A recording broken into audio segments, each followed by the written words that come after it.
Meeting to order. Roll call.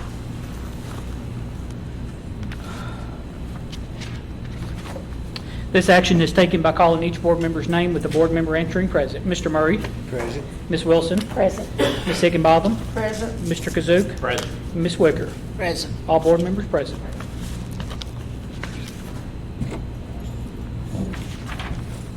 Adoption of the agenda. I don't have anything to add or to take away, Mrs. Wicker, so if there are no corrections or amendments, I recommend the agenda be approved as presented. I make a motion to approve the adoption of the agenda. I'll second. Vote. Mr. Murray? Yes. Ms. Wilson? Yes. Ms. Higginbotham? Yes. Mr. Kazook? Yes. And Ms. Wicker? Yes. Public comment. Anyone have anything to say before we get started?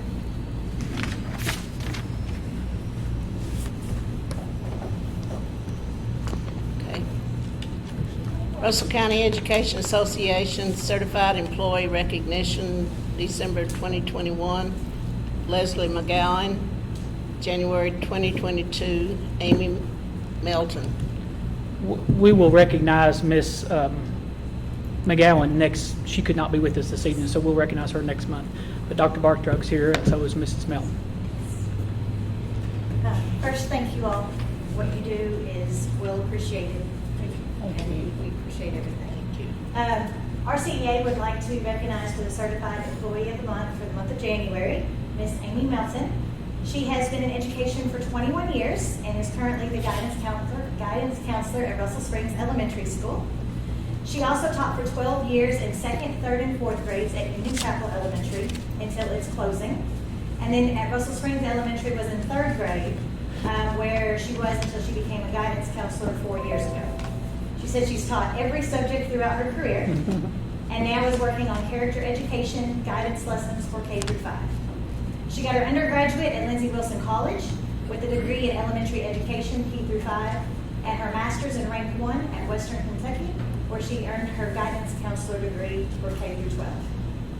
We asked her what she liked about teaching. She said her favorite part of teaching is building positive relationships with her students, making them feel important and loved, and seeing them be successful in her classroom no matter how big or small. She feels that once you establish that rapport with your students, it makes everything else easier. It lessens discipline problems, creates an atmosphere of mutual respect, and the students are more willing to give you their best. Her role now allows her to reach more students and hopefully leave a positive impact on their lives. What she does for her hobbies and activities is spending time outdoors with her family, reading, horseback riding, and traveling. And her favorite quote is, "Give it to God and go to sleep." I love that quote. Yeah. Just a little bit about Miss Amy Melton. She was also, she taught both of my children, but she was Nathan's teacher, his reading teacher, and it just made all the difference in the world for a kid who hated reading. And when he left her class, he would not put a book down. Well, that's great. And so I cannot recognize her and not say that because I think you made a huge impact on his life, and I really appreciate it. So, Miss Amy Melton, we have a nice check for you, our CA, for $100.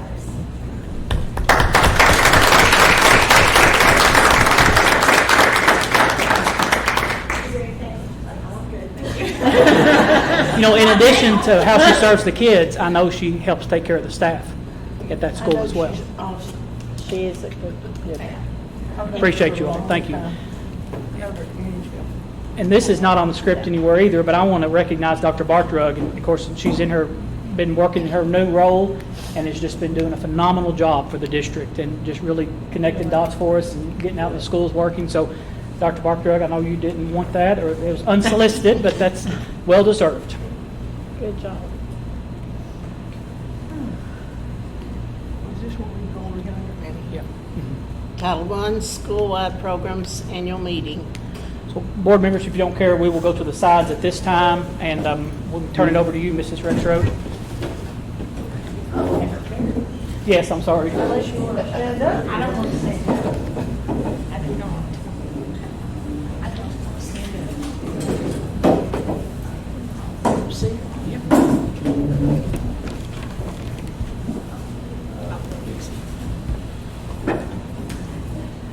It's got me. Okay, I'll get it going while it's working.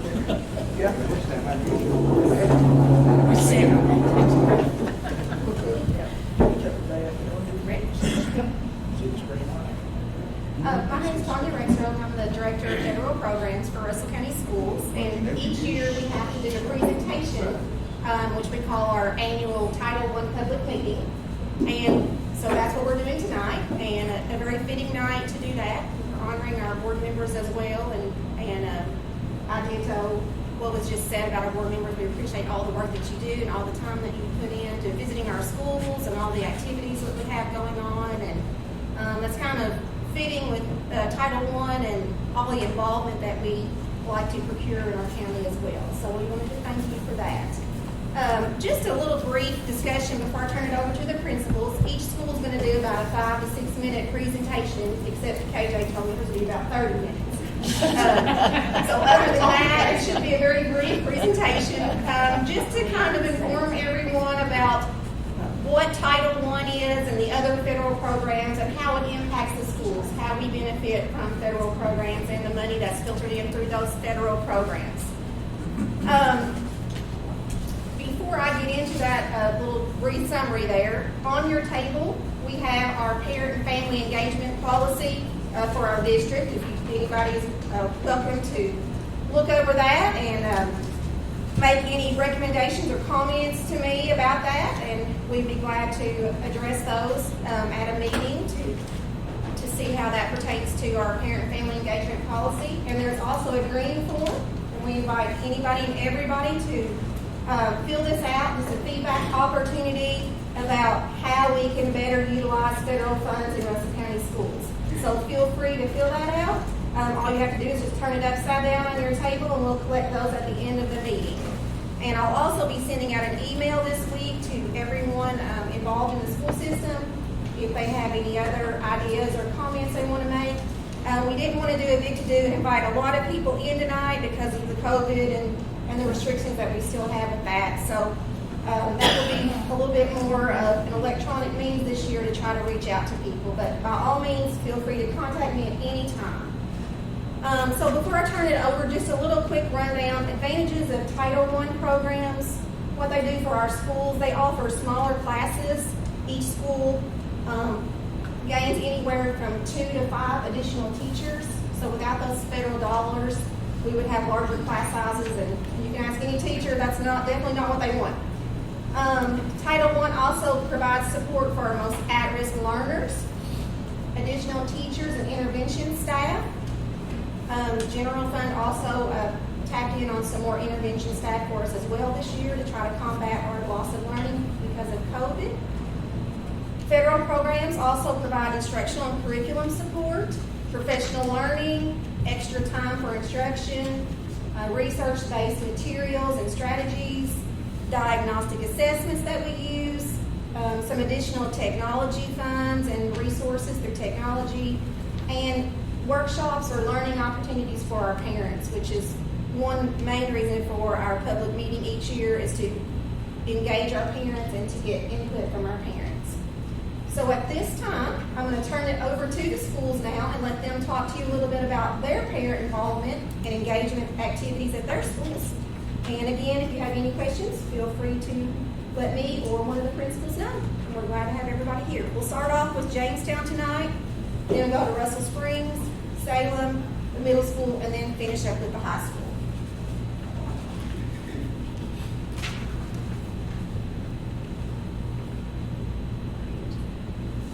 Good evening, I'm Diane Blankenship, and I'm the principal at Jamestown Elementary, and I've been told 5 minutes and shut up and sit down, so I'll go as fast as I can. If you have any questions as we go, just feel free to interrupt. Okay, Wayne. Is that? Yeah, I'm going, okay. There it is. We do our best to involve parents at Jamestown in every way that we can. We have had very limited in-school events this year because of COVID, and we have been able to do a few things, though. We had just a few veterans come, and they did a little parade throughout. That's on the Facebook page. We did the what we've called the Halloween walk in the past. We couldn't do that in town because of the weather, so we had the folks come and set up in the hall, the kids file through, so there were a few people there for that. Not every parent, because we just can't, we're just not allowed, we just can't do that right now, but, so our parent involvement has been a little bit limited. We've had some drive-through events, we've got something coming up with the Bounce folks.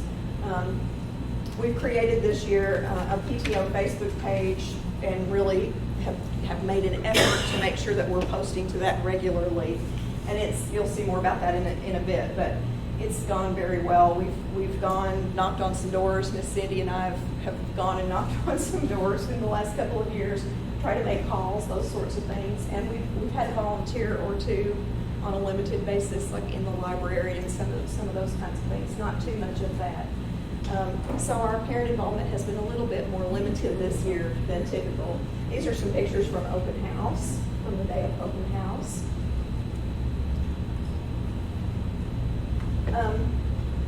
Ms. Tanya asked that we answer some questions, thinking about what are the greatest barriers in serving our economically disadvantaged students, which is the purpose of the Title I funding. We try to meet their physical needs. We have a behavior program called PBIS that's supposed to teach appropriate behaviors, motivate students to learn how to get along with each other, that kind of thing. The social emotional learning program.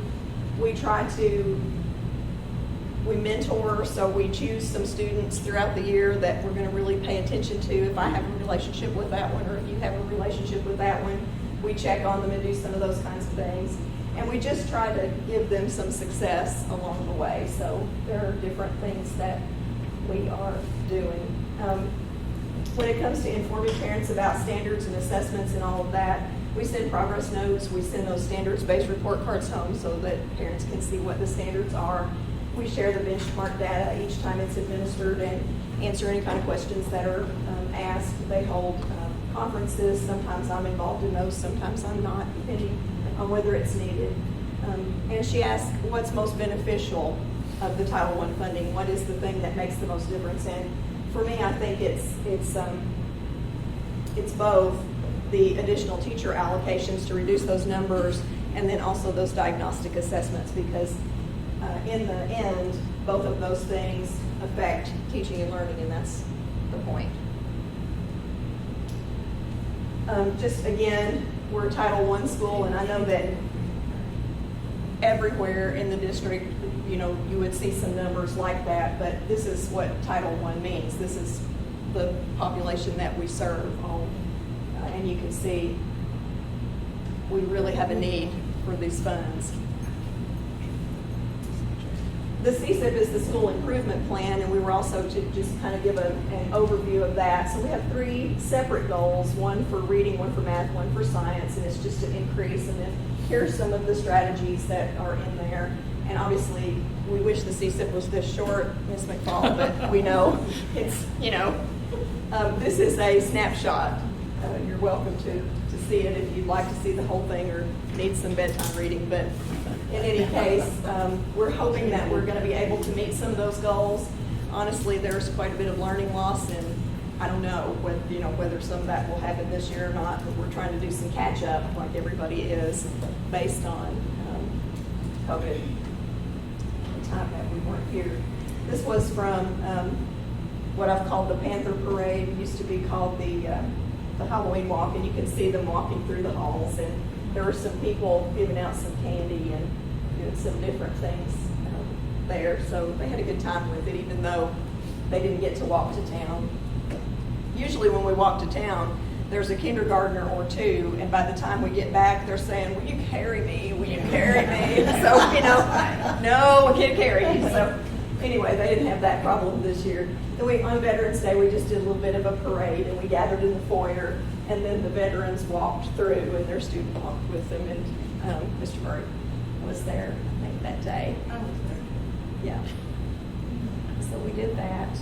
Then the Family Resource Center, Ms. Amy's doing a wonderful job, and she put on a jingle with JES event for parents to drive through and pick up books and popcorn, and we had churches that got involved and lots of community partners, and One of them was giving away books, and I was up at the road directing traffic, so I didn't know, I lost track of how many people had come through. But one had 250 books, and they were all gone. So I know we had that many people. I'm not certain beyond that. Mention that Christmas tree, because that was a parent Oh, that the helped make Christmas that work. tree. And Yeah. that was really, I hope really y'all nice. saw the Christmas tree. It was coming down today when I left, and I had to leave because Yeah.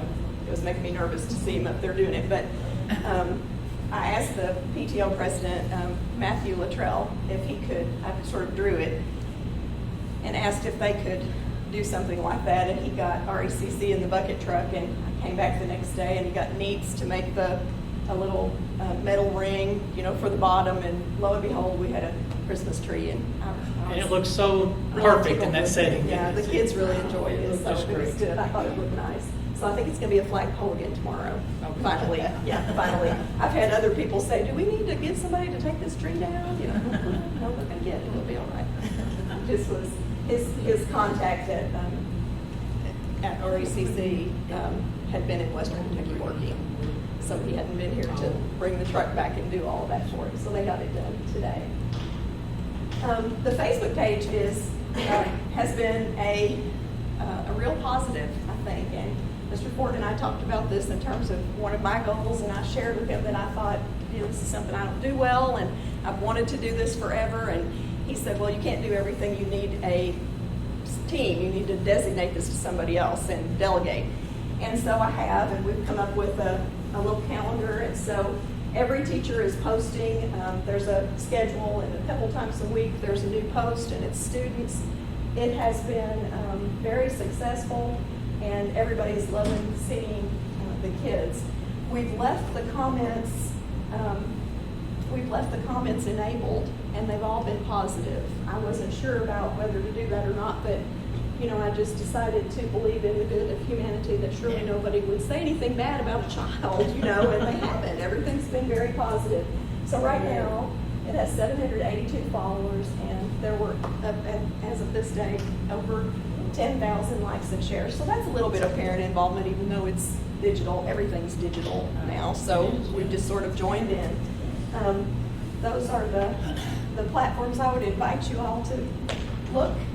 It's join and look and watch. It's always good to see, there are videos on there of different things, and you can just see what's happening in the classrooms, and I think parents have enjoyed it. I've enjoyed it. I've enjoyed seeing all of it. So, y'all have questions, comments? You didn't serve tomatoes, so that's good. Okay, thank you very much.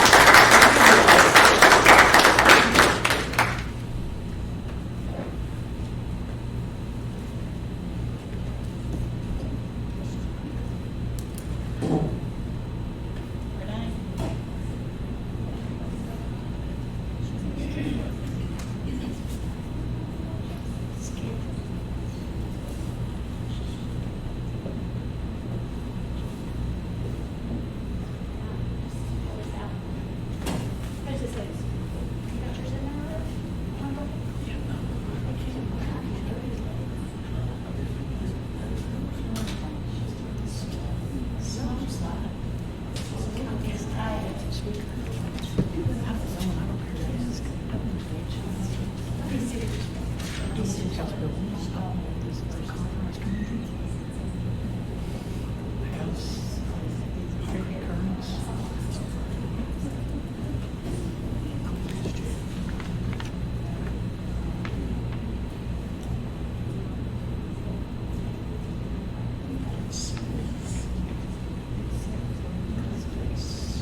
sit in on the board during the meetings.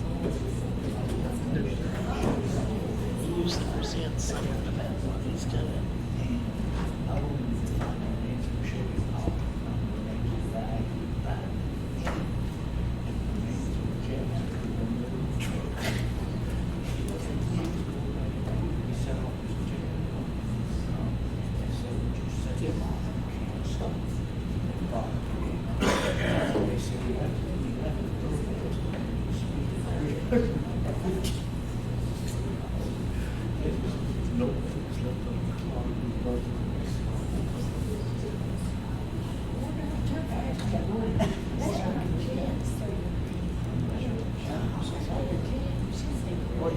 That's okay.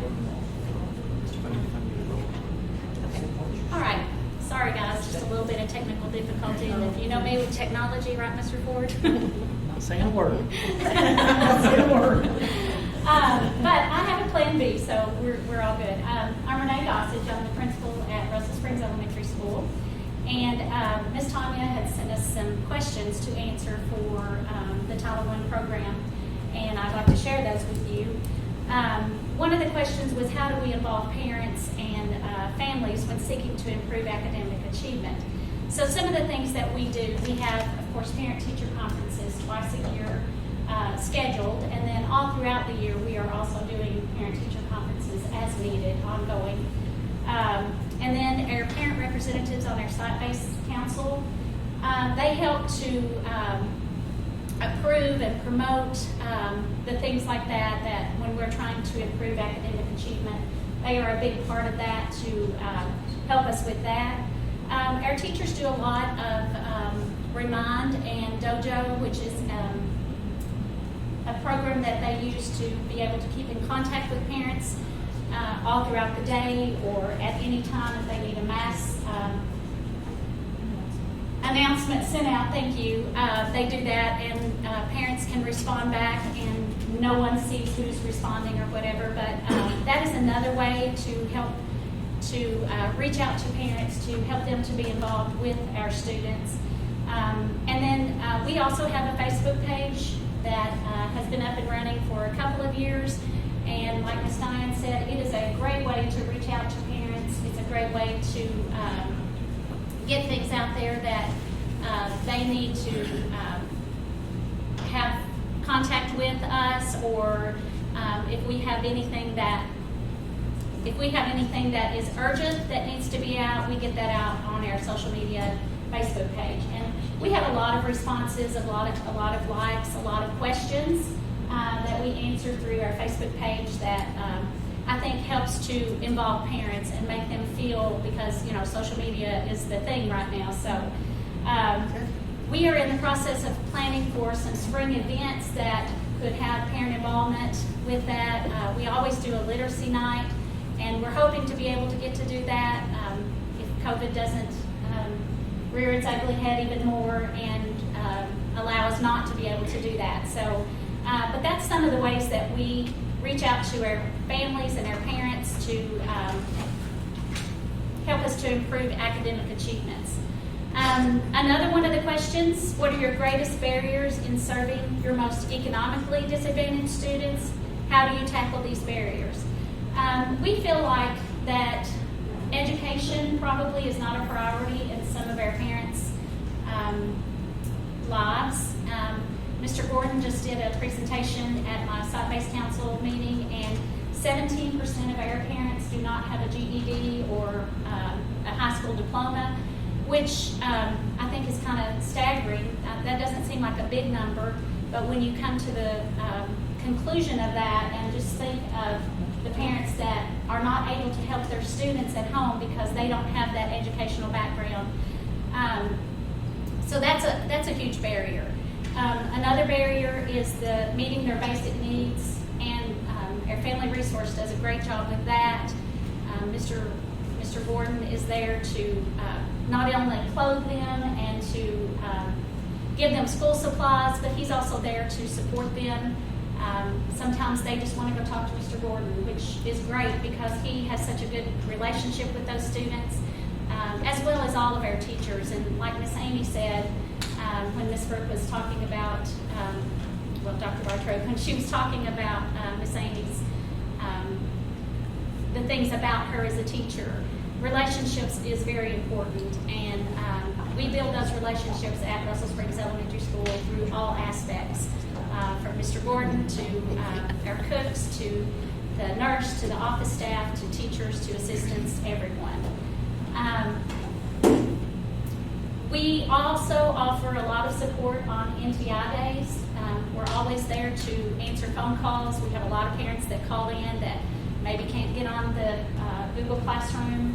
They maybe have the kids have forgotten their passwords and things, so we're there at a phone call's notice to be able to help them with that. And we also, extra support for these kids while at school through free lunch and breakfast. We have Miss Alex Lawson there, who is our counselor that is tremendous and does a great job with our students who are struggling.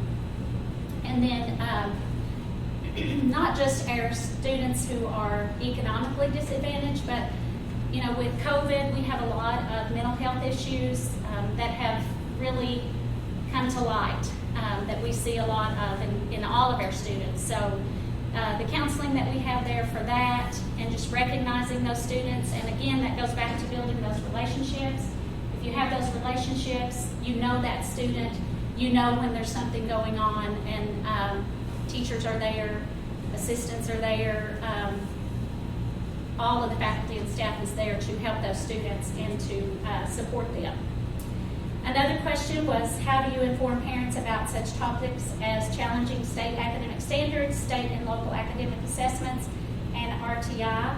Well, again, through parent-teacher conferences and newsletters that go home, students that qualify for RTI, we send newsletters home. Miss Jessie and Miss Lindsay do a great job contacting those parents and keeping contact with them throughout those tiers that the students have to go through. The progress monitoring, all of that is made known to the parents so that they have that information and they're able to see the progress their students are making. And with the RTI, I think a lot, the math testing and things, I like that because it's in black and white. It's easy to show parents, this is where your student is. This is the progress they've made, or the progress that we're not seeing that they need to be making. So that is a big plus, and that helps us with that. They asked us to pick 2 of the most beneficial federal programs, but we actually chose 3. So one of the things is smaller classes due to additional teacher allocations. This year we were lucky enough to get to have an extra teacher that we added in our first grade classrooms. And with that, we also got our assistants that I put in our first grade classrooms. We felt that was a big need because of the virtual learning that we did last year and the gap that was formed there. So that has been a big help. Our first grade classes, we have 5. So we have 19 and 20 students in those classes. So with the teachers and the assistant in there, that is a big help. It allows for extra time for extra instruction. The support staff that we have for that, I think it's showing, and we are seeing a closing of that gap. So first grade is an important and crucial year when they're learning to read, and we just felt like that's where we needed that support right now. Also, the diagnostic assessments that we use from MAP, that helps our teachers to know how to drive their instruction, and we use these assessments to go over this with their parents so that they can be aware and know where their student is. But being the largest elementary school in the county, we service a considerable amount of students in our Title I programs, and we use these diagnostic assessments to identify students at or below the 15th percentile in reading and in math.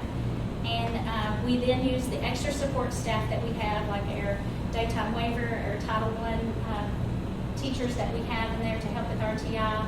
And those are some retired teachers that we have. We're lucky enough to have those that have done a tremendous job as well with their students. So all of this comes together, and that makes a great Title I program. And I just want to thank Ms. Tanya for allowing us to be able to have that extra support, and Mr. Ford and the board members that have approved all of that. That sure helps, and hopefully it is going to help our students to grow and become better students and productive citizens. So, thank you.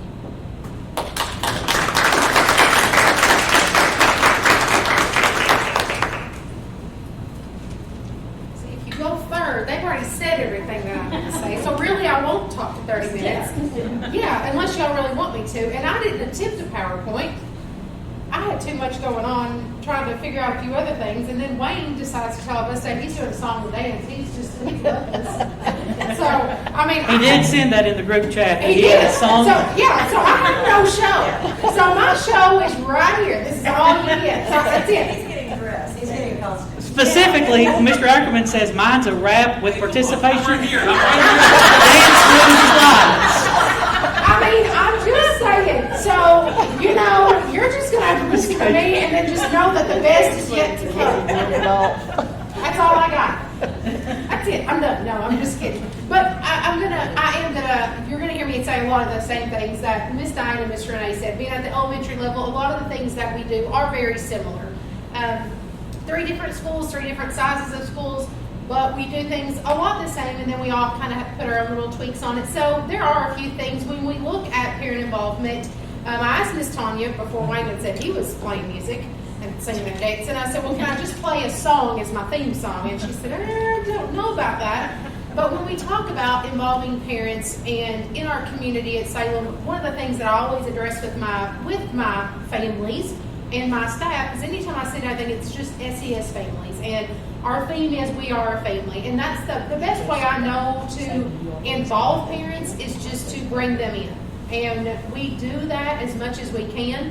I love my doors to be open. I love to have people in there. I love to get as much going on as I can. And I know Mr. Ford loves it when I bring everybody in there. I've always got a plan, though, that I have to present to him beforehand. But we do enjoy having those things. I'm much more hands-on. I want to talk to people and do that. I'm not a social media person. Therefore, like Miss Diane, I find other people that can do that for me. You'll not find me personally on Facebook just because that's just not my thing. But our PTO page has done well. Ms. Shalonda Bennett has headed that up. It is big for our parents because that's the world we live in.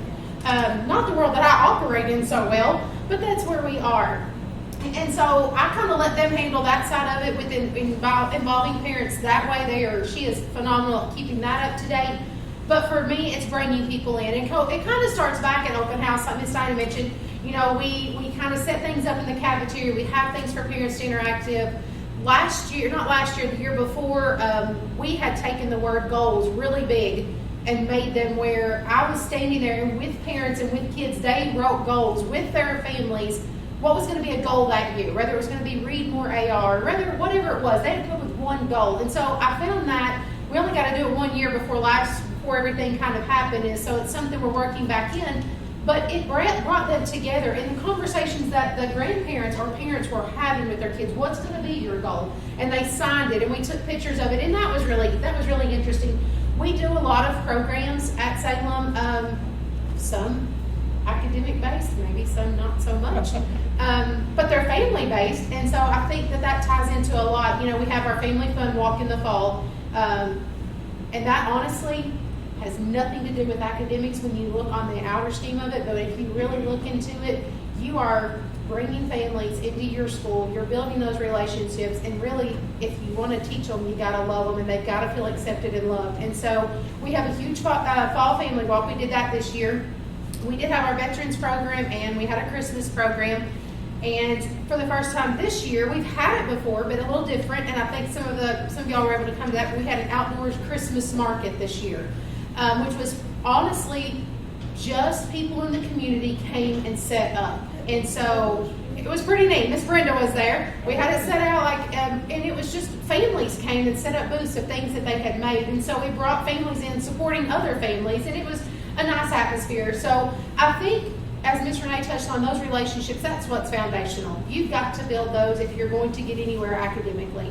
You know, I tell parents all the time, I'm there to lead and teach their kids, but before I do that, I gotta love them, because they gotta know that I can love them and they can trust me, and then you've got that buy-in. And that's what it takes. Everybody's gotta come together. Now, we were set to actually have an event January 18th, and then the snow decided to, you know, shift that around. In partnership with Bounce, I know, I think with elementary schools mentioned that we were going to be doing, at Salem, ours was January, was the month we were going to use, and we were going to do a Rockin' In with Kindness and do, as a family, they were going to paint the kindness rocks and stuff. That kind of got postponed, but we are going to reschedule that in some form. We're going to get that done. So, You've done that before. we have done that before. We were going to do a different twist on it this year, but like I said, it kind of got by the wayside a little bit. But we've assured the kids. We had 277 people that were signed up, confirmed to come already, and then it just kind of, so we've got that rescheduled, and that's coming. So that's something we're going to look at. I'm very thankful for the Salem community in that they are very involved. They're there when you open the doors. Sometimes if you want them there, not they're there. But they are always there. I say that with jokingly, but they are always there. They are so supportive, and I really couldn't ask for better when it comes to my parent involvement. They are phenomenal at that. When looking at my barriers, really not a whole lot different than what you're going to see at any of the other elementary schools. And Ms. Renee kind of talked about what I was talking about. You got to meet their needs before you can get anywhere with them. And I share Mr. Gordon with her, so I can't say enough good about him as to what he does at my school as what he does with Ms. Renee. He is fabulous. He knows kids. He knows what's going on. I was on the phone with him this morning, and it's just constant. And so we seek to reach that out. So you've got to meet those needs first. One of the things that I have found, and I don't mean this in a negative context, but one of the barriers is that there's a lack of parent content knowledge. And I mean that in terms of, and I'll use this because it's always one thrown around, is that new math we're doing. It's just a different way. And so our parents these days don't understand a lot of how we do that content or how to help them. And so a couple of years ago, we started having math nights. And I know a couple of years when you all were there, Miss Rebecca and them presented on that. They come in, and we've had parents come in and they teach them the way that they're showing the kids so that the parents can learn that. And that we found that to be pretty successful. We would have anywhere from 10 to 15 families that started off coming, but they would actually they were participating in a pretend lesson that whatever the kids were doing at the time. And it was very helpful for parents to go, oh, okay, wait a minute, this makes a little bit more sense now. So we see that there's a little lack of content knowledge, and like I said, not that our parents can't do it, it's just a different way and they've never been exposed to it. So if we can provide them with those things, our literacy night, we always try to make sure that they leave with a literacy kit. It's got interventions, simple things they can do at home with their kids, that it doesn't have to be anything big because we're teachers, but things that they can do at home. So we try to provide those with them as well for our students that we see the barriers with. When talking about RTI and how we inform parents as far as that, we do benchmark like everyone else 3 times a year. Every kid gets a letter that goes home with their scores on that. If they are going to qualify for RTI, Miss Penny has always headed our RTI program. This year, Miss Lisa Kerr, who was a retired teacher, has kind of stepped in to fill in for Miss Penny. They've kept it going. Miss Nikki helps out with that, where she's with the RTA grant. And they make the phone calls. Right now, we work anywhere from the 25th to the 35th percentile of students that we serve. So we're able to serve a pretty good chunk of our kiddos with that. We do small groups and one-on-one, different things. But we make sure the parents know if they move tiers, we just make those phone calls home. Instead of just sending on a note, we just would rather call them or talk to them. And so we set goals with them, and we send those home with parents so they can track and see how their goals are going. And they have individual RTI folders that they can see that progress in. It's just a good form of communication, and parents know to look for those folders. They're different colors by grade level, and so that we have found to be an easy way of communication. Now, this time you did tell us to pick 2, and I don't know how I was supposed to pick 2 from that list. I think I stopped at 4, and then I thought, well, maybe I really wasn't allowed to pick that many. But she wanted to know what part of Title I was most beneficial, and it's really tough to look at that because when you look at the grand scheme of it, there's a lot that factors into it. I would have to say without a doubt, for me, it's the additional teachers. Title I provides the salary for 3 of my teachers. If I take 3 teachers out of my building with what I'm already operating on, every grade level would have 2 teachers, and we would average 28 to 31 in classes. So I can't do without that. So Title I in that sense provides a lot for me. Right now it provides our classes being 19 to 20. I mean, we still have 2 grade levels that are really high, but 2 grade levels is more manageable than 5 grade levels. So those 3 teachers really, really make an impact. The support staff that we have, we are able to have a full-time person to do that. In addition to Title I, Salem operates, of course, we have our first grade instructional assistants and the intervention that the board, of course, supplied. That's not Title I. And then we also have an AmeriCorps grant that we were awarded with that. So we have someone working with AmeriCorps, so that has to be literacy based, and they have to work with the bottom 5%. And we have an RTA grant. It's a reading grant.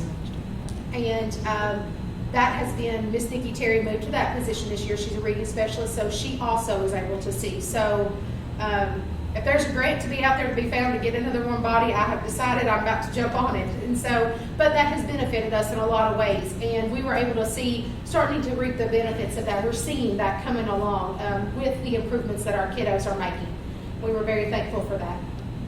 I also chose just some of the instructional support that we get from the district office and the research-based resources.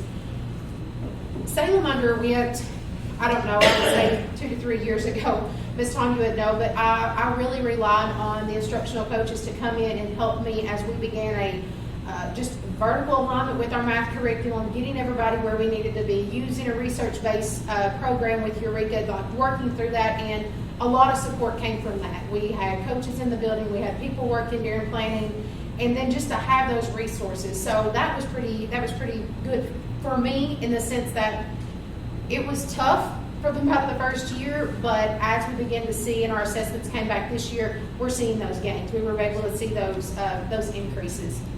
So I was very thankful for that. And I think it's probably been 3 or 4 years. I don't know, that with Title I, Miss Penny was able to be trained with Orton Gillingham, which is a research base. And so just having those research-based resources is affecting our kids. And what we're finding is that we can spread that knowledge, because then Miss Penny and Miss Nikki, who work with LLI and different programs, can collaborate with other teachers. And so it's actually spreading throughout the school instead of just small groups. So those would be the things I would choose.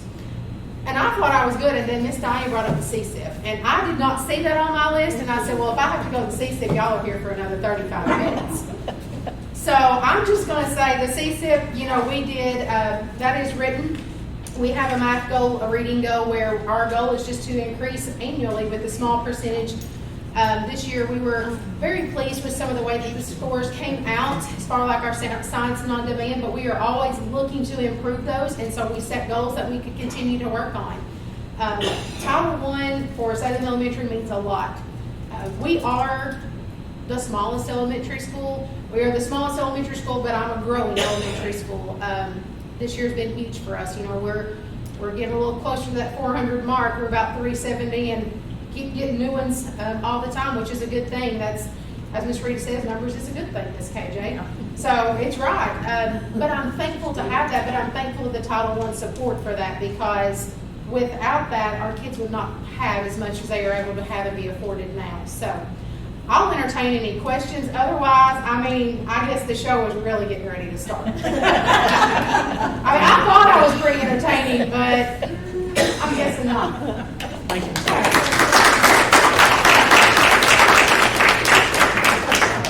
I think you guys think you're going to be disappointed if I don't sing and dance, but trust me, if I sang and danced, you would be a lot more disappointed.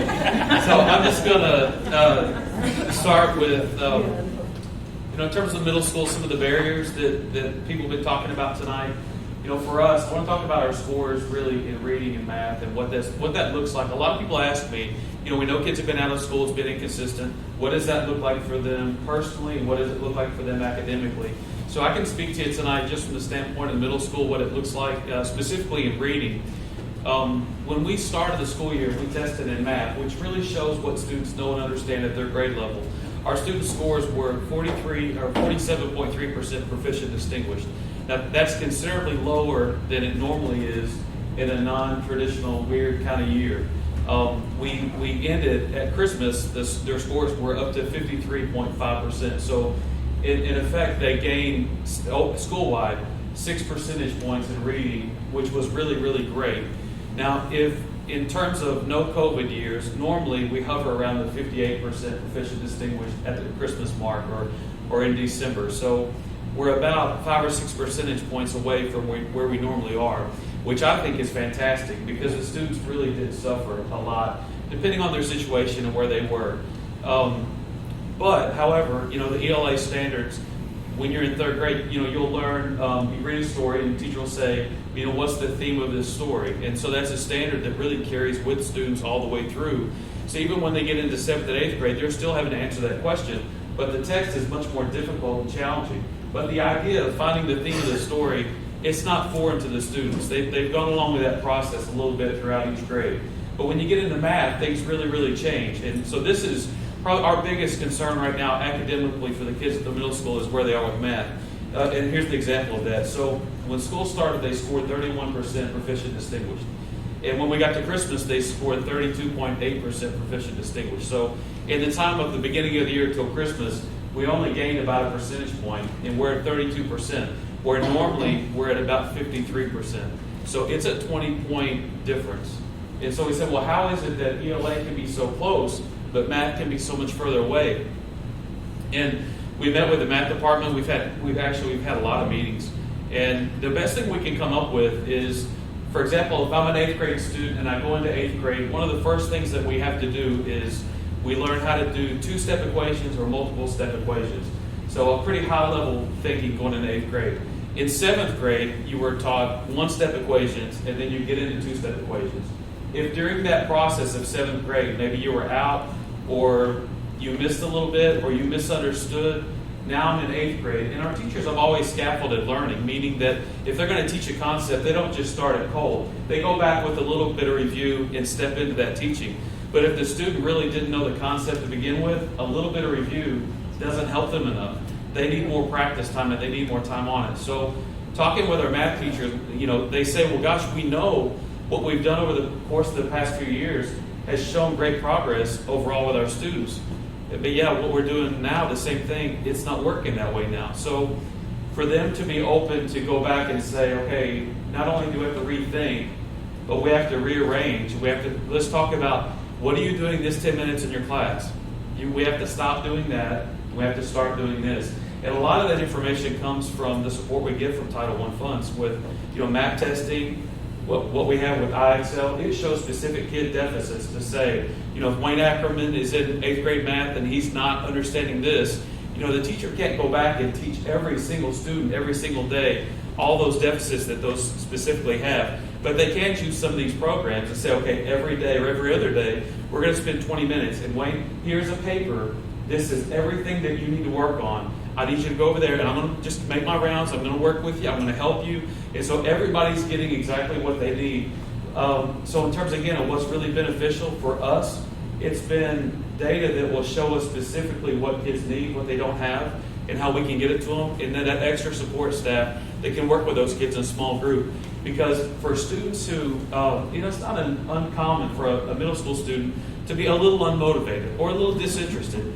And when you marry that with the thought that I don't even know how to do this. Like, even if I tried to do this for you, I couldn't do it. So they shut down really, really quickly. But when they get specific help or they're given a task they can complete, it builds confidence in them. And so that's what we're seeing as the most critical attribute right now, is if a kid believes, hey, I can be successful, Mr. Ford helped me with this, or whoever's helped me with it, I see that I can understand the process, they'll stick with it a lot longer. So that's what we're really trying to promote. We're rewarding those students for sticking with it because we know if they stick with it, they're going to be successful. So again, for us, huge barrier right now is math.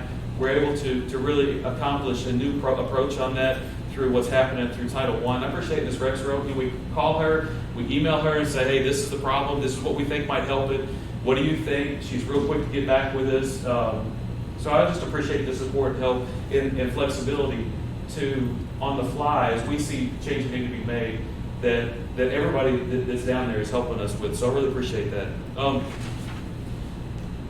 Something else I want to talk to you about just a little bit is just informing parents. Of course, everybody's mentioned it tonight, the importance of communicating with parents. And we give parents reports. A lot of the time, some parents, they don't really understand those reports.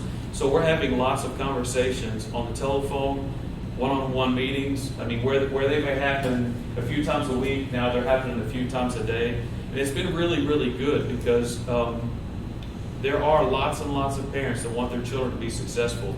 And there's been a huge increase in language and in talk and need for the social emotional learning of students. And we've seen that too over the time that they've been out. So that has been a real uptick where normally in school we just focus on character traits, talking to kids about being respectful, responsibility. And now it is really remarkable what some students come with to school every day. Mountains they have to overcome just to get to where they can get to a mindset to want to learn. So we're thankful for Frisky, Sherry Selby, Sherry Coffee when she can come over. They're terrific. Jackie's great. I tell you, Jackie, and I still put a little plug in for Jackie. He's one of the best men I know. Let me say that too. But in a job where he's an SRO, he could be anything. He could be the principal today. He could be a bus driver. He could be a counselor. And on a second, he can change. And whatever role he needs to be in, he's that person. And he's helping kids. They love him. They respect him. That's called multiple personality. I appreciate he's got yeah, that's what he's got. Anyway, he's a phenomenal asset to the school system. I know you guys know that. He is. We appreciate everything he does. So anyway, back to the SEL. Our teachers do weekly lessons with students. It's a great opportunity for students to begin to open up and share in positive ways about how they feel, learn how to overcome some of the challenges that we have. We still do talk about character traits, but instead of saying like this month is respect, as a school we've come up with 5 traits that we felt are really, really critical. And so what we do is we say, for example, the first 9 weeks, the math department was really about perseverance. So anytime in a math room that you can incorporate a conversation about perseverance, that's what we want you to do. It's not stop and teach a lesson on it. It's like do your normal progression of learning in the day. If an opportunity comes up with perseverance, be sure and share that. Then the next 9 weeks, it goes to a different cycle of a different term. So the kids get the same 5 things over and over and over again. So we hope over the course of 3 years, that would be something that really makes a difference in them. So thank you all very much. Appreciate it. Good job. Thank you.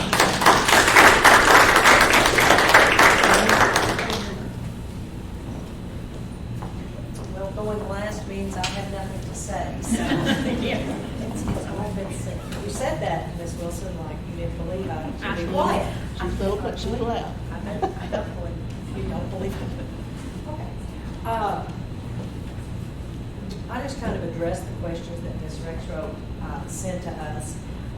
Ms. Anderson was going to come tonight, but she is ill, and so by default you get me. But before I get started, I have to thank Dr. Bartra again. Being new in this job, I need a lot of guidance, and she's new in her job. But I have called down there, I've called several. I called her, I called Missy, I called different people. I said, hey, let's have a conference. I need to talk to you about this. They are in my office, right there. What do you want to talk about? What are you thinking? Well, that's crazy. Okay, can't do that. Okay, well, whatever. Dr. Bartra is with us, working with our curriculum alignment, getting that straightened out. At the high school, getting our standards.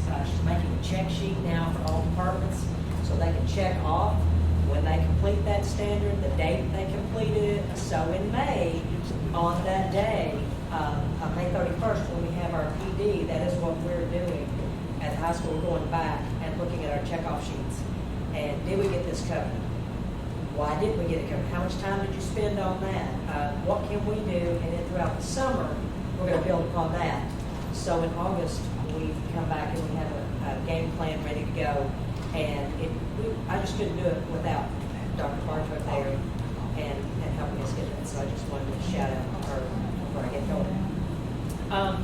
I said before, involvement with parents at the high school, there seems to be a disconnect. And I'm not sure what it is, except maybe, you know, the kids are grown, you're on your own, and sad to say, I get that call a lot. I've been making calls to parents, and I get the call, well, you know, they're 15, they're 16. You know, 17, 18, I'm out. They got to make their own decisions. But we're working on that. We're having more conversations. We're getting more parent involvement in. We do try to reach out to our families again with social media pages. Miss Stephanie McGowan, I came to her and I said, I want to do shout outs to our staff and shout out to our students and put that up there. She said, okay, well, my media class can do that. And they've taken off with the RCHS Facebook page, Laker Life. I know you all have seen some of their posts again. It is wonderful. She does wonderful. Those kids are amazing what they can do with their skills. They're out and about asking questions, doing surveys. And I had a private message from a parent that I really thought spoke to what we were trying to do.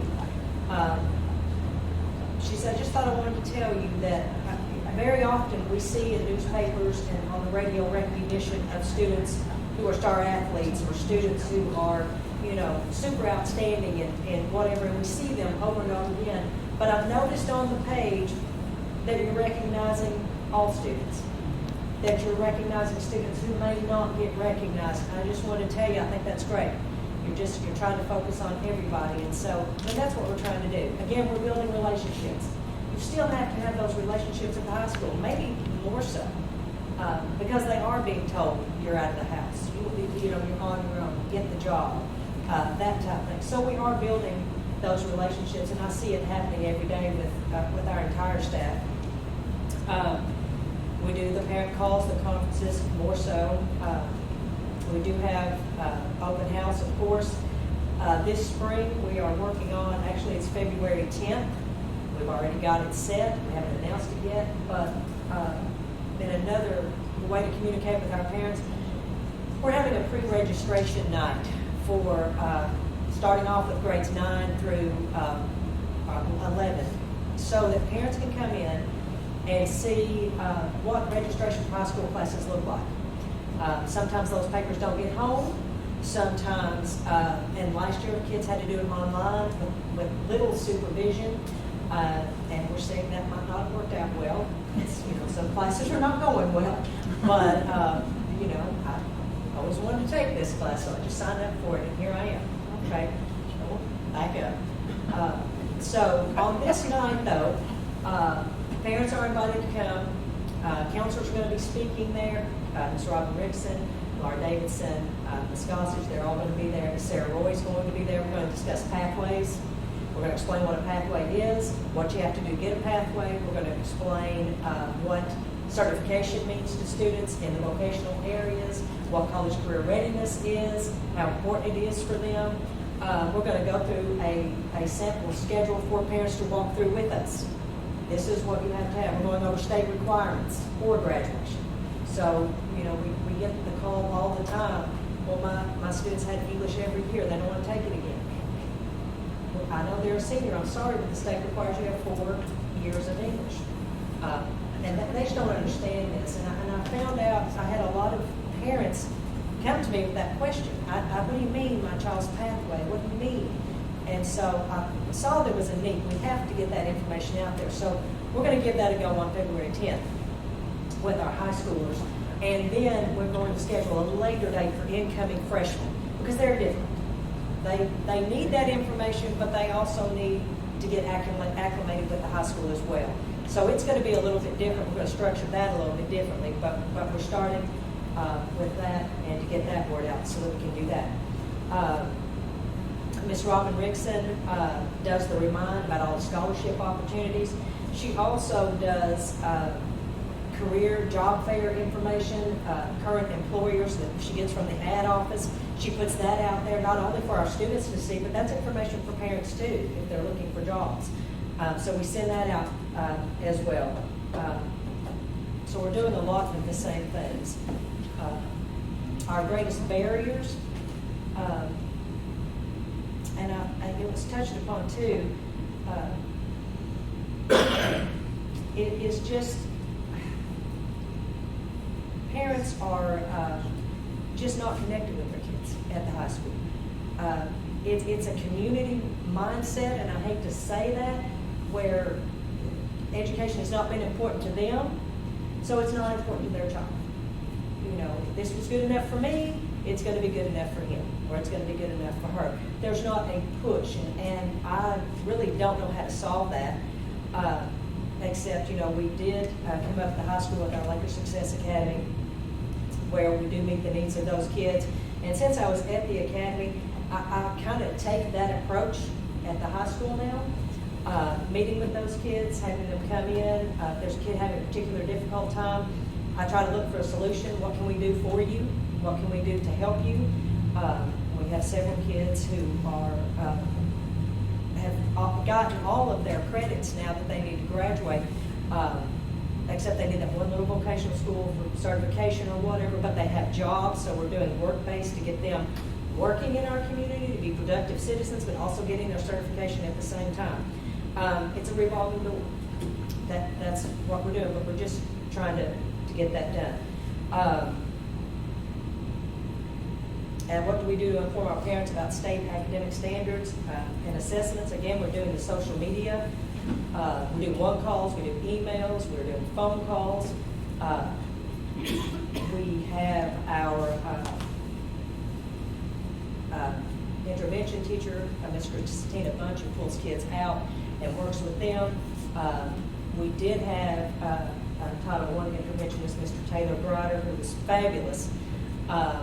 He is now in another setting that we needed, and again, is doing fabulous there. He filled a need that we probably would not have filled so quickly. He's doing a fabulous job with our kids, reaching out to them, making those relationships. We do MAP testing as well at the high school. This is the first year that we've done that, and we already see the benefits. We already see those gaps where they are. Teachers are really jumping on that with the information and using it, and working with their kids with our after-school tutoring, on our Flex Fridays. They're working with their kids with that. So we're very blessed to have that. Again, I go with teacher allocations like everyone else says. You know, smaller classrooms. You can build those relationships. You can get to know your students better. You can work with them one-on-one more. Diagnostic testing, again, we have MAP now. Teachers can track and get the feedback they need for those students. They can plan accordingly, and we're working, again, with Dr. Bartruck, who comes in and meets with our teachers, meets with them. We have also, another goal I wanted to set up in high school is to have common planning time. Not sure that's going to work out next year to get that, but we're doing PLCs now anyway, once a month on their planning period. We meet with them. Dr. Bartruck is there with me. We meet. We're getting conversations started. The conversations are good. They're productive, enlightening at times. Sometimes painfully honest, I guess you could say. But we're getting there, and we're going to keep on doing that as we go. We have purchased the Mastery Prep to help with our students with ACT, which also goes along with our CSIP goals, to raise our scores. We have a 2-day boot camp that's set to start, where that's 2 days of basically ACT boot camp. It's 6 hours each day.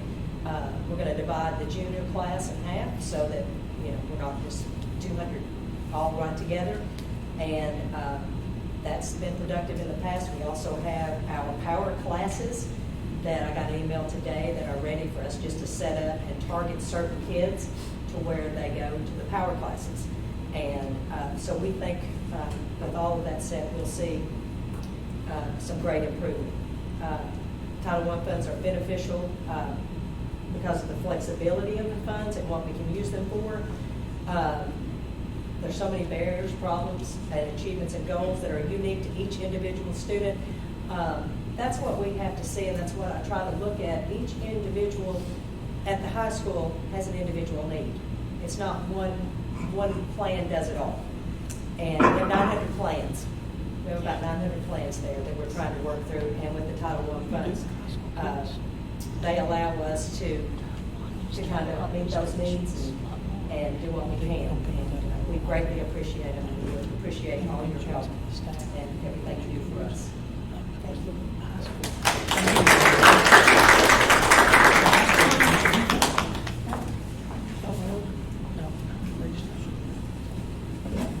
Mr. Extra, do you have anything else? Oh, just one final comment too, that I neglected to mention, Dr. Barker and Ms. Sloan. Their salaries come out of federal funds, and they're two very instrumental people in our district, as you can see.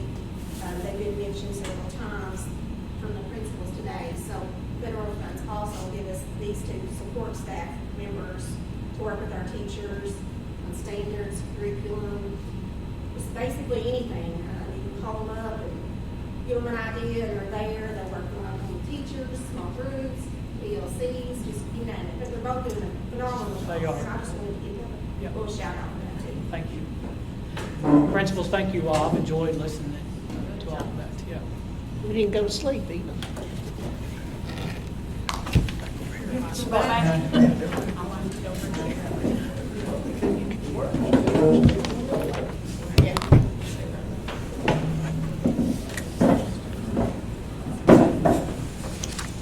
No, this is mine.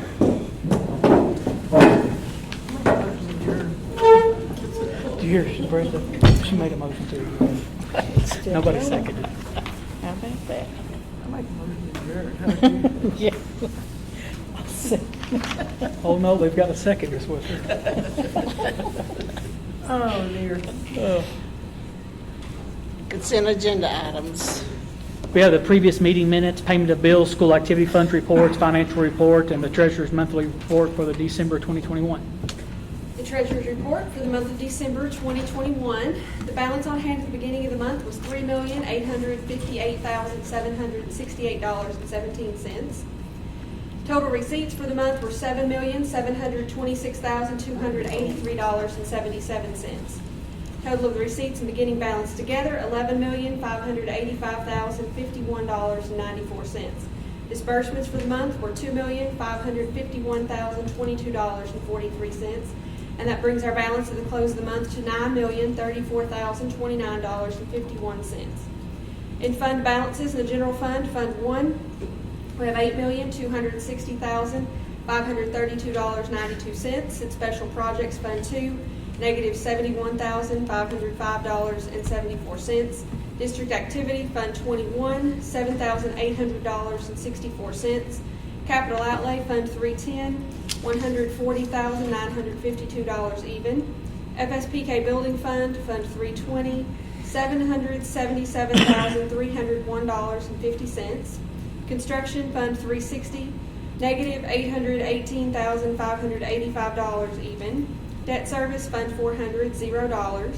Food service, Fund 51, $734,405.49. And fiduciary Make fund. Keith jump out of the chair. got a little dyslexic on those numbers there. Transpose those. The fiduciary fund, Fund 7,000, $3,127.70, and that brings our total cash in bank for all the funds in balance to $9,034,029.51.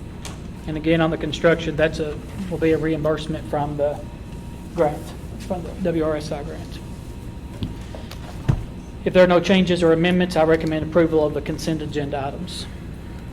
Make a motion to approve the agenda items. I second. Okay, Mr. Murray, Yes. Ms. Wilson. Yes. Ms. Higginbotham. Yes. Mr. Kazook. Yes. And Ms. Wicker. Yes.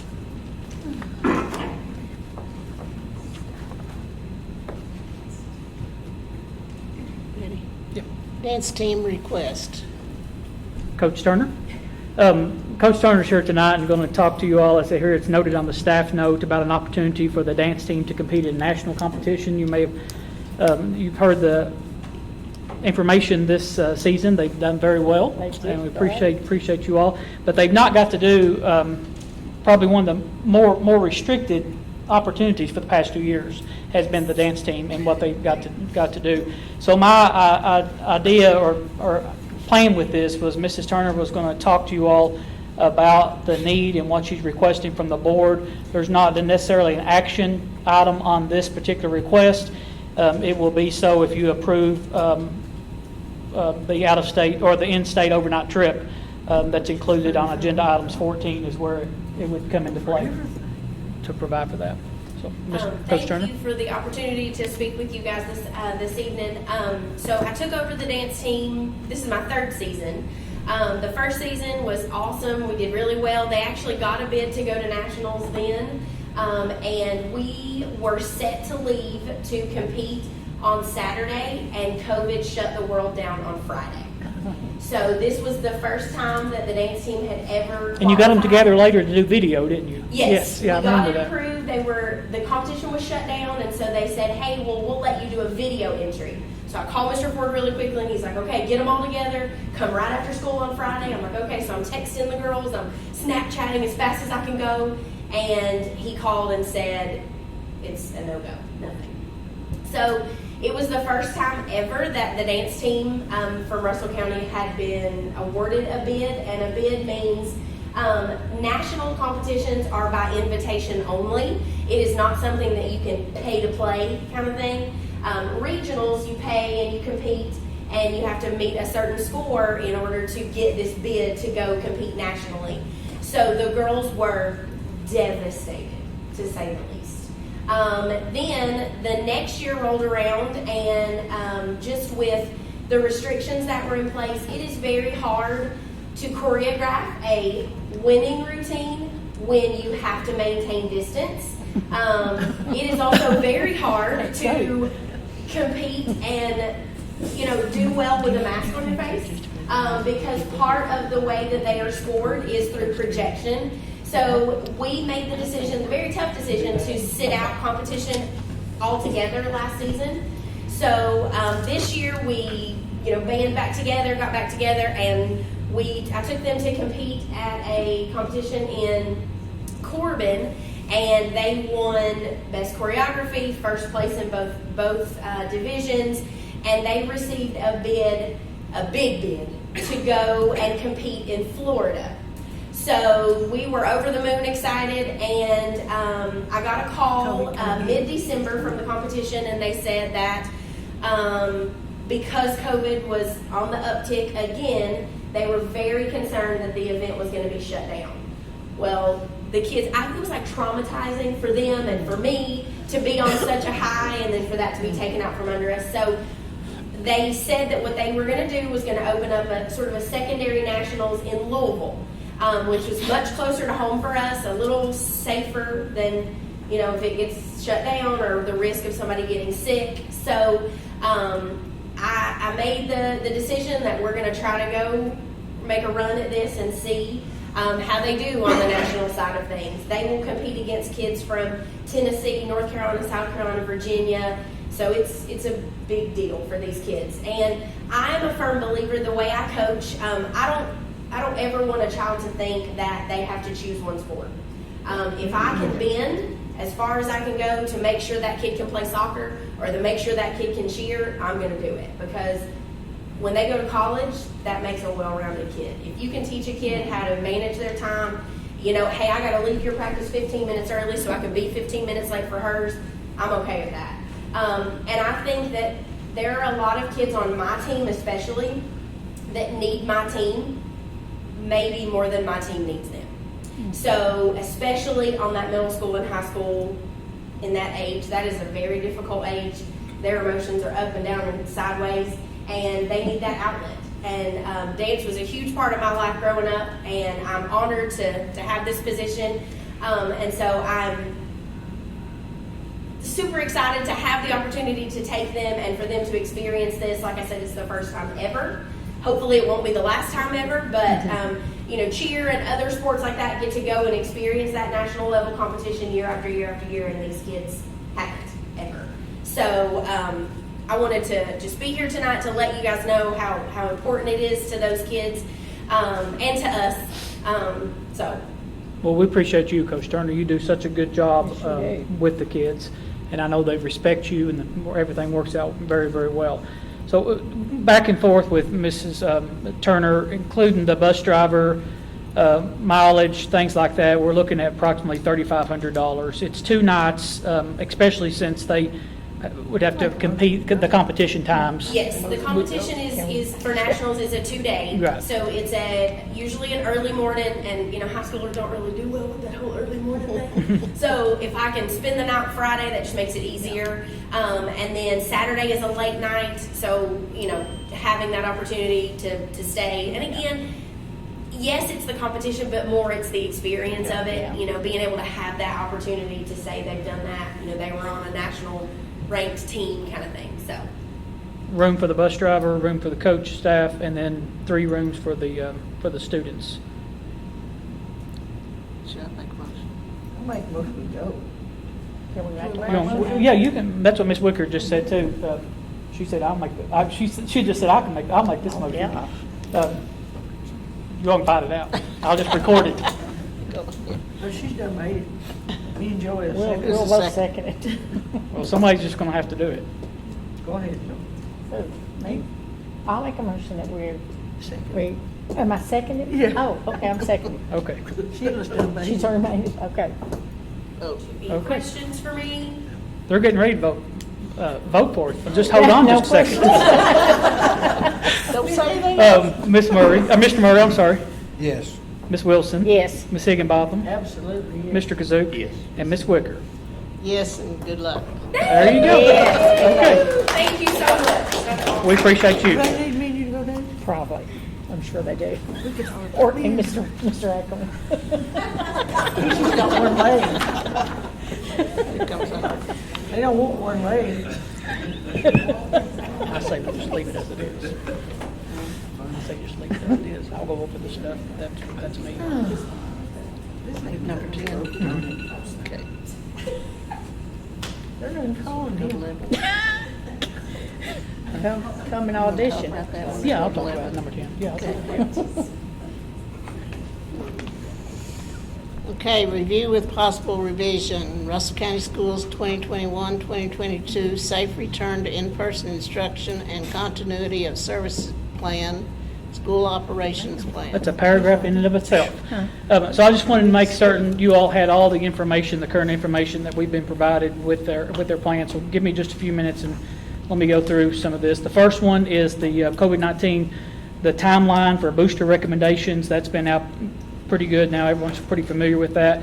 A big thing that has changed in regarding the new guidance is if there is universal masking, then you do not, a universal consistent masking, that everyone, you do not have to do contact tracing. That's a biggie in it.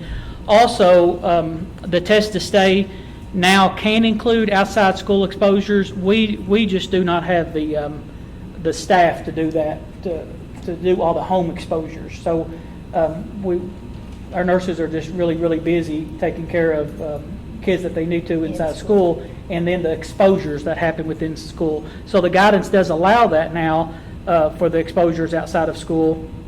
It's just that we do not have the capability right now with the staff to do the test to stay for outside of school. It has changed for the test to stay for extracurricular events as well, and I'm fine with that.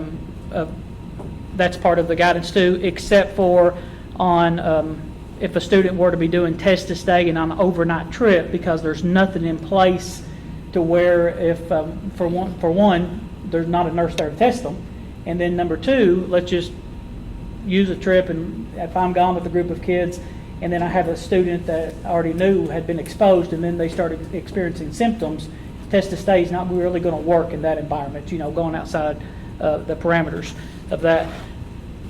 So another thing that's really been kind of changed and getting a lot of conversation is the have you been exposed or have you tested positive for COVID-19? So if you've tested positive and you have symptoms, isolate for 10 days from the date symptoms began. If symptoms fully resolve, isolation may be shortened and end after day 5 on the first day of symptoms, and then the student, the staff member, whomever, has to continue to wear a mask, wear a well-fitting mask for 10 full days since the start of symptoms. So oftentimes, if a student or a staff member, they have tested positive because of exposure, or just maybe they were going to have a procedure done, they had to have it done, or for whatever reason, and maybe they're experiencing no symptoms, or the symptoms were very mild and resolved themselves, and we're seeing a lot of that with this latest variant, then they were only 5 days of isolation, and they wear a mask and come back to school for those 5 days, and then they're good to go. If you have tested positive for COVID-19, have never had symptoms, it just isolate from 5 days from the day of your test, wear a mask for 5 more days, and you're good to go. What they're really looking for now is whether or not you are current on your vaccination or booster eligible. So you're looking at that timeline and kind of going back to that, as if on the Pfizer it's 5 months after the second dose, Moderna it's 5 months after the second dose, and Johnson & Johnson 2 months after the single dose. And they note that the Moderna or the Pfizer is recommended. And that's, if you're not up to date on one of those and have been in close contact, then they're looking at the 10 days, maybe shorten to 5 if you get a negative test for COVID-19 on day 5, and then you wear your mask for 5 days after that. So we are absolutely having students and staff that have very, very mild or no symptoms and do very well and can come back within that. In our current guidance, we noted that we would use the DPH quarantine guidance, so we could implement that as however their guidance was on that. And then on the Team Kentucky, part of that is just really talking about, again, that layered of prevention of strategies. We're still, offering with Healthy Kids Clinic, for example, this Friday, we're offering a booster clinic for any faculty members, employees that want to get their booster shot. It will be Moderna, so we're continuing to do things such as that. And, like all the principals have referenced, the parent involvement maybe is not as good. They've not been able to do it. All the things that they can, or they had in the past with their students, just because of the number and the physical distancing. And so we're very mindful of a lot of those things. Some things, we're still a school. We've still got to feed kids. We've still got to have some activity. So it's just a balancing act that bless these principals' hearts and the faculty and staff of what they're doing every single day. So that's just kind of some of the highlights that I wanted to bring out. This last wave is certainly very, very contagious. There's a lot of conversation of what, if you are wearing a mask, what it actually needs to look like, what kind of mask it actually needs to be. So again, the biggest thing, if you all were to make any changes on this, is if there's universal masking, there doesn't have to be any contact tracing. And everybody, even if you're exposed, you can come to school. We've been optional mask, parent choice, since the November school board meeting. We walk down the hall. I was wearing a mask today. I'm not now, but I had one on today. And you'll go through the schools, and a lot of students and parents or employees have masks on. They've chosen to do that. So I just left this blank. I wanted you all to have all the information. But I'm not coming to you with any particular change to make or update on the guidance. But if they come to school and they tested positive, they have to wear the mask for the duration of 10 days from the time when they had tested positive. Yes. So, but if I were to test positive today and I have no symptoms, I could be back in school in 5 days, but I would wear a mask for 5 more days. Yeah. It's either from 10 days from your start of your symptoms, or 10 days from when you were tested if you didn't know you were having symptoms yet.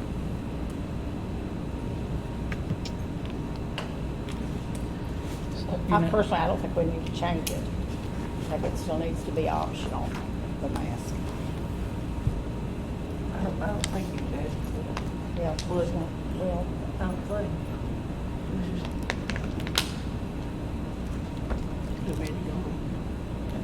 Anything, questions or anything that I can muddy with? Because the way the guidance changes, I'll probably just muddy it. But I just want to make sure you all had all that. Yeah. So we'll leave our flow. guidance as it is. Yeah.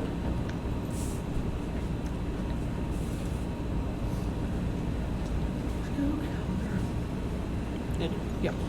School year 2022-2023 schedule calendar. So as you all know, at the December board meeting, we presented you the first draft of our school year 2022-2023. Ms. Wicker, I'm going to struggle with that. And now it has to be put on our agenda, and it has for the past 2 times to give folks the opportunity to review it and have any comments with it. Mrs. Dameron, do you have any comments or anything to make on the calendar? No, it closely mirrors what we've done Right. in the past few years, and we've gotten just an overwhelming response from the community that they like Yeah. something similar to this. That's one of the biggest things we've had. So nothing has changed since it was presented to you all at the last meeting.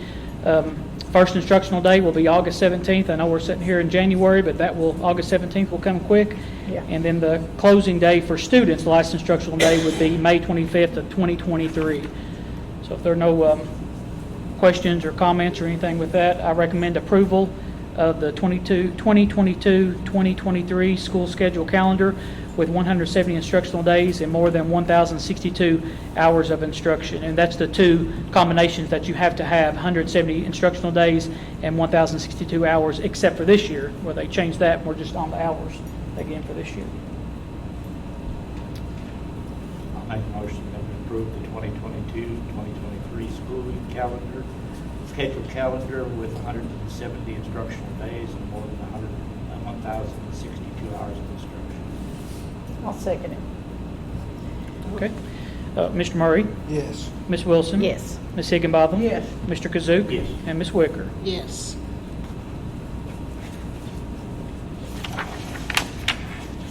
Change orders, deducts for Lake Cumberland Regional College and Workforce Center. Okay, as noted on the staff note, the attached 6 change orders, these are not the change orders that we would bring to you all when we're going to change the style of roof or, put different tile in someplace or anything like that. These are literally closing out the DPOs or the direct purchase orders, and all of these are deducts, but they're not big deducts. Like the first one, as you notice, is literally for 10 cents. Some of them are a few hundred of dollars, but it's closing out all of the, or some more of the direct purchase orders that we had open as we built that project and had that. One of them's $8.70, literally just to close out those purchase orders. So I recommend approval of the 6 change order deducts for the Lake Cumberland Regional College and Workforce Center. Authorize Superintendent Michael Ford to complete the necessary paperwork. We'll be bringing more of these types of things to you all as the Lake Cumberland Regional College and Workforce Center project is closed out and put to bed with all the paperwork and everything. I'll make a motion. Okay, go ahead. Okay. I'll make a motion we change orders for the deduct to the Lake Cumberland Regional College and Workforce Center. We must be doing it. I'll second. Okay. Sorry. Mr. Murray? Yes. Ms. Wilson? Yes. Ms. Higginbotham? Yes. Mr. Kazook? Yes. And Ms. Wicker? Yes. Thank you for the money. School Facilities Construction Commission offer of assistance. The SFCC, which is Ms. Wicker just said, the School Facilities Construction Commission is presenting an offer of assistance in the amount of $23,641. I recommend that we accept the SFCC offer of assistance and we escrow the full amount of $23,641.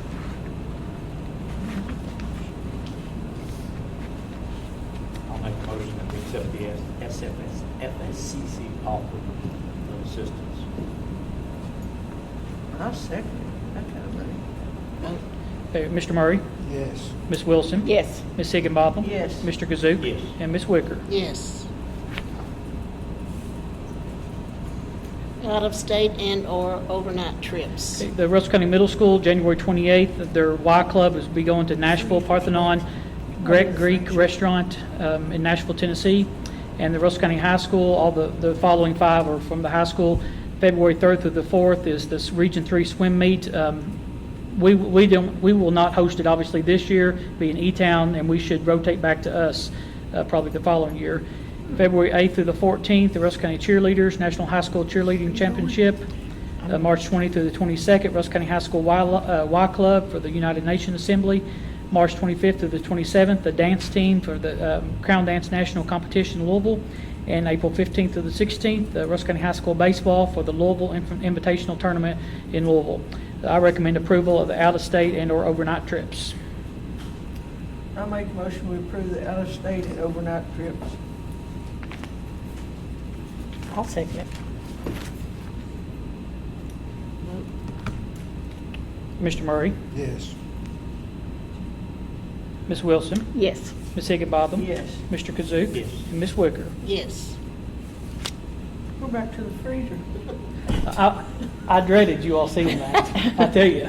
Mr. Emerson, see?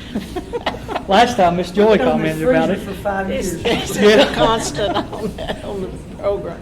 We have, but we think we've got it this time, don't we, Mr. Emerson? Amend previously approved BG1 for Russell Springs Elementary School freezer project. Mr. Murray, if this doesn't get it, I'm gonna go buy an upright at Lawless and Smith, and I'm gonna stick it in there. No, let's Get go two of on them. Lakewood. Or Lakewood, I'm sorry, Miss Joey. They're good friends, I'll buy 2 of them. Yeah, get 2 of them. Okay, so the Russell County Board of Education previously approved a BG1 for an exterior freezer addition at Russell Springs Elementary School. You all know subsequently we rejected the bids to place the freezer outside because of associated cost. Once we found out how much it was going to cost to brick it, have the pad and all those types of things, it was just very, very costly. Mr. Emerson has since worked with the manufacturer, and we can place a freezer inside one of the kitchen storage areas. And I'll be honest, it's not that they don't necessarily need that dry goods storage area, but they need the freezer a lot worse, don't they, Mr. Emerson? And they can make the other part work. So this revised BG1, which is about a third of the cost of the other BG1, save for the freezer itself. I think it was $4,000 more for them to put it inside than the original freezer was, but that's it. There's no associated other construction cost or anything. So this revised BG1 will again be set to the state. You notice that, and then once they approve it, then we'll be good to go on it. We won't bring you back up? Well, I cannot promise you that. You don't have to have no new floor or anything. I will not sit here and tell you you'll never see the freezer on the BG1 again. But I appreciate Mr. Emerson. Although, to my defense, I did tell Mr. Emerson at the very start. What did I tell you, Mr. Emerson? Yeah, I said this whole project would take what? A long time, and it has. Yes, it has. Yeah. So we'll revise the BG1. That's what's attached, and I'll present that to the Kentucky Department of Education tomorrow. If you all make Do the we approval. need to approve that? Yes, I need your approval. I'll make a motion to that effect. I'll second. Vote. Mr. Murray, Yes. Ms. Wilson. Yes. Ms. Higginbotham. Yes. Mr. Kazook. Yes. And Ms. Wicker. Yes. We'll bury that freezer. Revised shortened school day and/or week. You all had previously approved a shortened school day for this particular student, and this now includes a shortened school day and a week for student ID S22-07. And once this is approved, the documentation, including the board's recommendation, is then submitted to the Kentucky Department of Education. So this is just another follow-up on a student that you all have already previously approved for the day, but now this is a shortened school day and a week for the student. Oh, changed. I'll make a motion that we approve the revised shortened day, school day and all week. Second. Vote. Mr. Murray, Yes. Ms. Wilson, Yes. Ms. Higginbotham, Yes. Mr. Kazook, Yes. Ms. Wicker. Yes.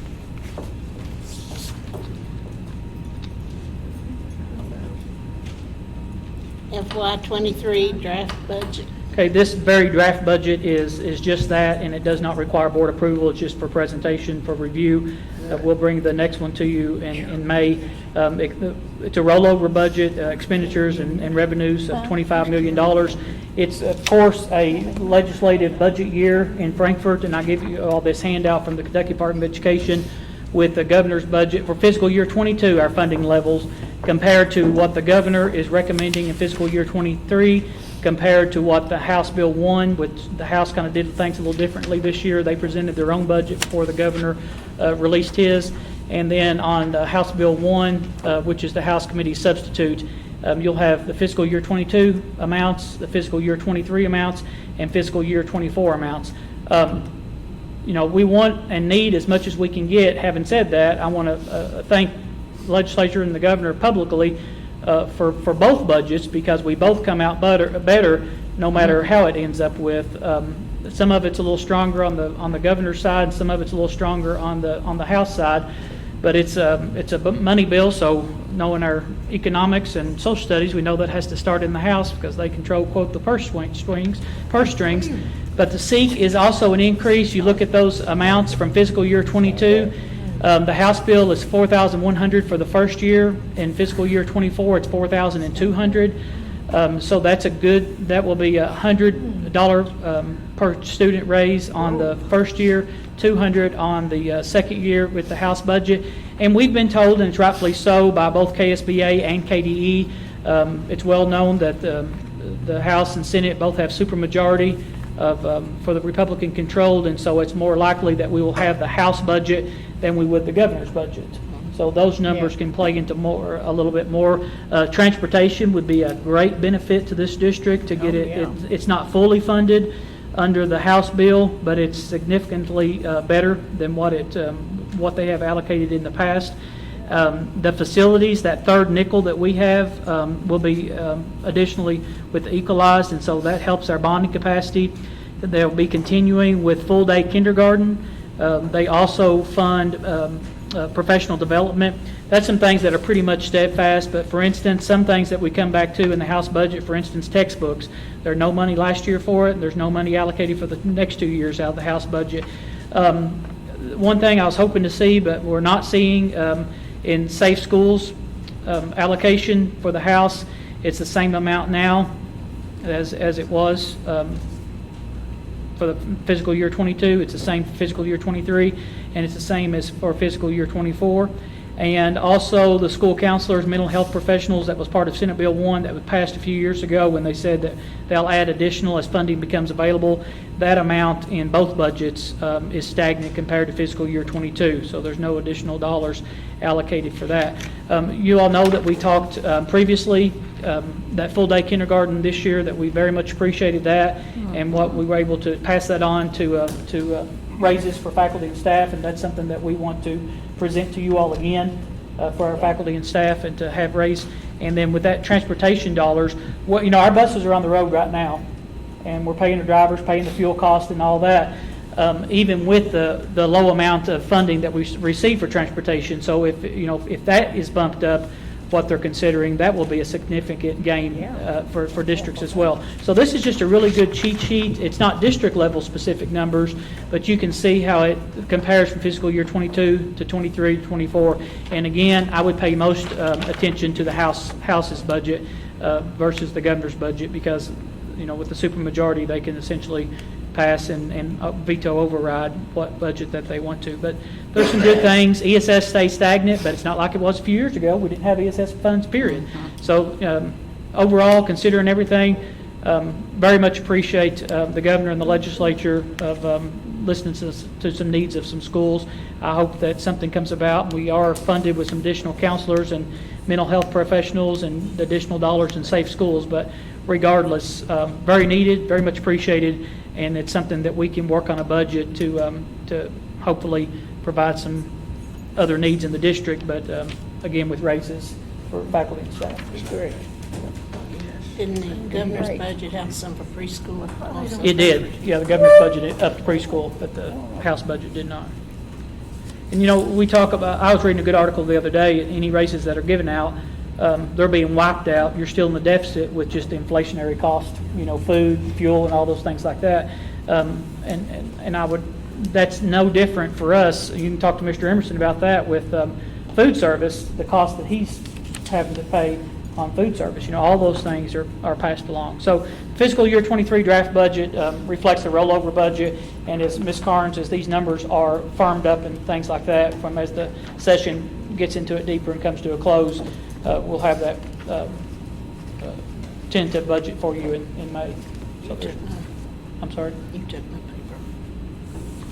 Oh, I won't take that home. that's annotated now with my writing.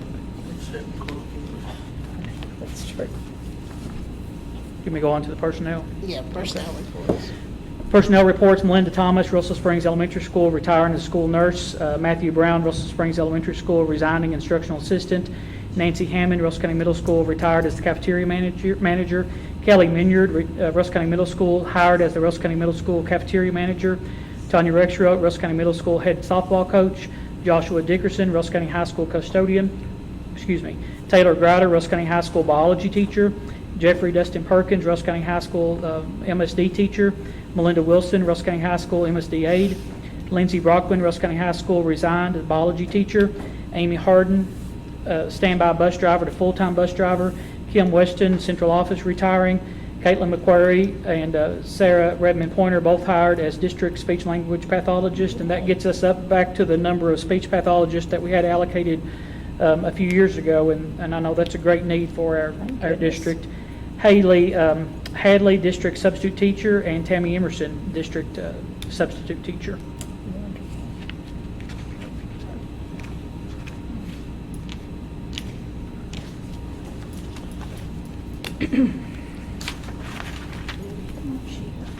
Public comments? Anyone? I want to thank the principals again for the information that you all presented and what you all do, and the faculty and staff in these difficult times. And you can see their enthusiasm as they were up there talking and dancing and stuff. But it was very much appreciated in all seriousness. Thank you all.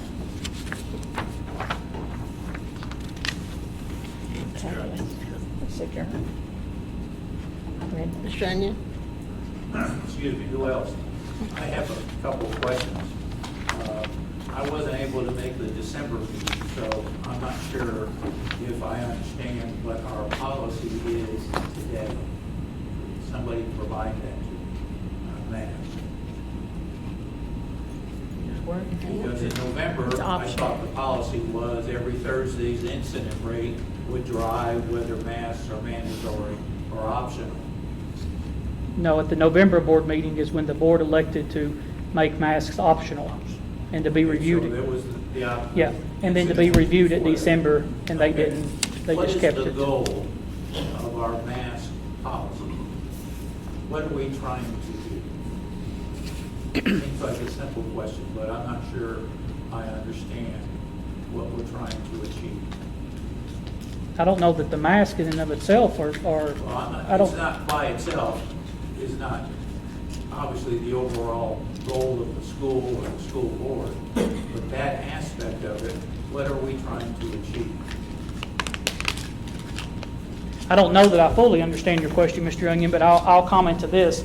I think that myself, I can speak for myself, I can appreciate a balancing act that our educators are trying to play and have our kids in classroom and school and educate them to the very best that they can in the most tumultuous of situations that you can possibly imagine. And be safe. And be safe to, and balance all of that. Yeah. And balance every bit of that. That's what I was kind of Yeah. wondering.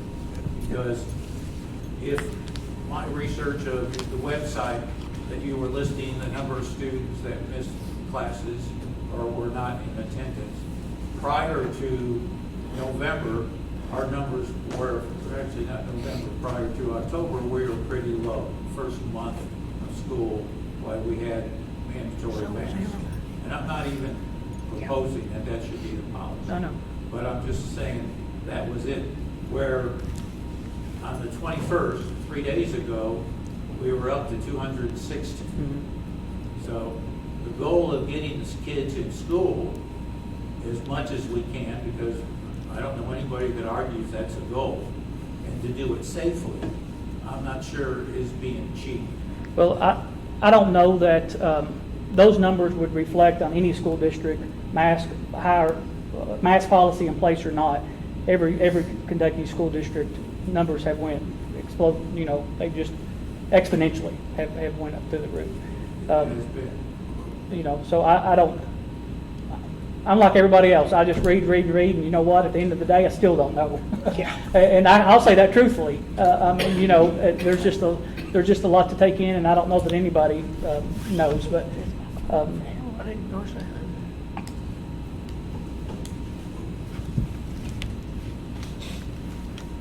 So they're just, I mean, it's, I'm not to use one district compared to another, but Jefferson County, they've kept the mask mandate, and they were out of school for 2 weeks, same issues that we were.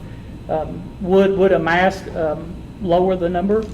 It may, but then other people have said, unless it's an N95 mask or better right now, nothing's going to help, with this, because it's so I watch one, and I don't want to get caught up in watching and listening, quoting people. That's the worst thing to do, but they said, don't wear anything, get it, and go on. And I don't know if that's the right answer or not. I saw your point at me, Mr. Birch, but I don't know that that's the right. I'm not saying that either, but I'm just saying you can find any answer you want to find. Well, I was going to get to that point too. Yeah, you can find any answer you want to find. Okay. That's just like the CDC just came out and said cloth masks are no good at all. Remember, you and I talked about this months ago. I said this cloth mask does not work. It's like they're way behind us. The CDC is. They're kind of watching what's going on. It's troublesome. It's confusing. It's very frustrating, and it's frustrating. Can't figure out how to. Absolutely, and it's difficult to me to have conversations sometimes with parents. I'll be the first one to say that because of all these types of things and the information changing so the far. option. Yes, yeah, absolutely. For their children to wear a mask if you want them to. Well, just as a side note, supposedly the vocational school and buses are mandatory. That is correct, but we don't have any control over that. Right. Yeah. But my point is, it's not being done, and I sure don't want to put on bus drivers the responsibility of enforcing. Yeah, I know we've been doing. The bad part is, even if we get to a situation which would be good, somebody does test positive, but they can fit the criteria to come back after 5 days, but have to wear a mask for 5 more days. Right. The other problem is, okay, who's going to make that happen? Yeah. And I don't have a solution for that, because I don't think any teacher or any bus driver or any cafeteria worker has to be the person who enforces. Right. And it's been hard on the bus drivers, Mr. Onion, and we've been working. The principals have been, and faculty and staff, they're shaking their head. They've been reminding students as they get out there, hey, you have to wear a mask on the bus, because it's hard for the bus driver to sit there and go, put this mask on, get that mask on. And then Miss Roy, the principal at the ATC, and her staff, bless their hearts, they're just a mask revolving door, because kids don't wear them, and then they have to get another mask. So it's challenging times. But well, I just watch the kids come out every day, and I notice they don't come out with masks on even when they go in the bus. Yeah. That's just a no. Well, if they don't have one, they get on there. The bus driver has. We supply them, all of them, to the bus drivers. Bunches of masks, anytime. Probably should need somebody give it to help them hand them out. Okay. Thank you. Yes, sir. Michael, Yes, sir. if you're looking around this room here, see 2 masks on, so that means it speaks for itself. It tells you the community doesn't want it. I mean, That's why I watch the basketball games I go to, and football game. The community doesn't want the mask. So we know they don't work to a certain point. Just like the rule about wearing masks on school bus. You're taking the kids off to the same spot. That's just the most, no common sense involved with that at all. I don't understand it at all. But I do know it's the good federal government that tell us we can do what we can for the state government. They got no common. Because they're all coming from the same school. They're all getting off. They're all going in there. But I know common sense doesn't work with that. I agree. Don't ruin everybody's garden. But hey, while I'm talking, I want to appreciate the board for all the work you guys have done. It's difficult time, and the principals trying to keep our kids in school, educating them, keep them safe. I do appreciate that. Principals do a good job. I talk to you guys and everything, but I do appreciate it. I know you guys are in bad situations sometimes. But I know this much, ever since we took the mask off, it's been so much better through everything. We don't talk about basketball practice with girls. We don't have to worry about nothing like that. Just wash your hands, girls, when we're done, so I go. When we're done, wash your hands, go home. Maybe if it's not done nothing else, it's made people clean. Just maybe use hand sanitizer. Yeah. Don't use a lot of hand cream. I believe the dirtier you are, the better you was out working outside. This one, I forgot I'm to ready. do something. Are we adjourning for sure, real well? Yeah. I make a motion to second. adjourn. Well, okay.